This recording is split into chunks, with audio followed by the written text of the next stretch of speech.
Big boss ಗೆಲ್ಲಿ. ಆಮೇಲೆ ಅಣ್ಣ ಗಿಲ್ಲಿ ಬಗ್ಗೆ ಹೇಳೋಣ ಏನಾದ್ರು ಒಂದು ಮಾತು.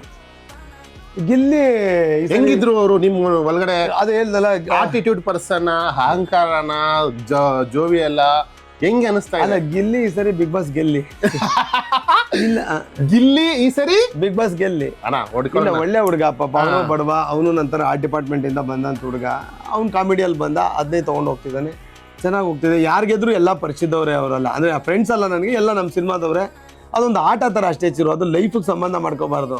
ಕೆಲವರು ಅದನ್ನ ಲೈಫ್ಗೆ ಸಂಬಂಧಿಸ್ಕೊಬಿಡ್ತಾರೆ, ಏನೋ ನಾವು ವಿಲನ್ನು ಅವ್ರು ಹೀರೋ ಅಥವಾ ಆ ಥರದ್ದೇನೋ ಹಂಗಿಲ್ಲ. ಅಲ್ಲ ಅದೇ ಅದೊಂದು ಆಟ, ಯಾರಿಗೆದ್ರು ಖುಷಿ. ಅಲ್ಲಿ ಇರೋರೆಲ್ಲ ಪರಿಚಯದವ್ರೆ, ಮುಂಚೆಯಿಂದನೂ ಪರಿಚಯದವ್ರೆ, ಅಷ್ಟು ಫ್ರೆಂಡ್ ಇಲ್ದೇ ಇದ್ರು ಪರಿಚಯದವ್ರೆ, ನಮ್ಮ ಸಿನಿಮಾದವ್ರೆ, ಎಲ್ಲ ಸಿನಿಮಾದವ್ರೆ ವರ್ಕ್ ಮಾಡೋರು ಅಷ್ಟೇ. ಈಗ ನಾವೇ ಈಗ ಎಲ್ಲ ಮನೆ ಹತ್ರ ಇರೋ ಹುಡುಗರು ಹೋಗಿ ಕ್ರಿಕೆಟ್ ಆಡ್ತೀವಲ್ವ, ಆ ಕ್ರಿಕೆಟ್ ಅಲ್ಲಿ ಜಗಳ ಪಗಳ ಎಲ್ಲ ಆಗುತ್ತೆ ನೋಡಿದ್ಯಾ.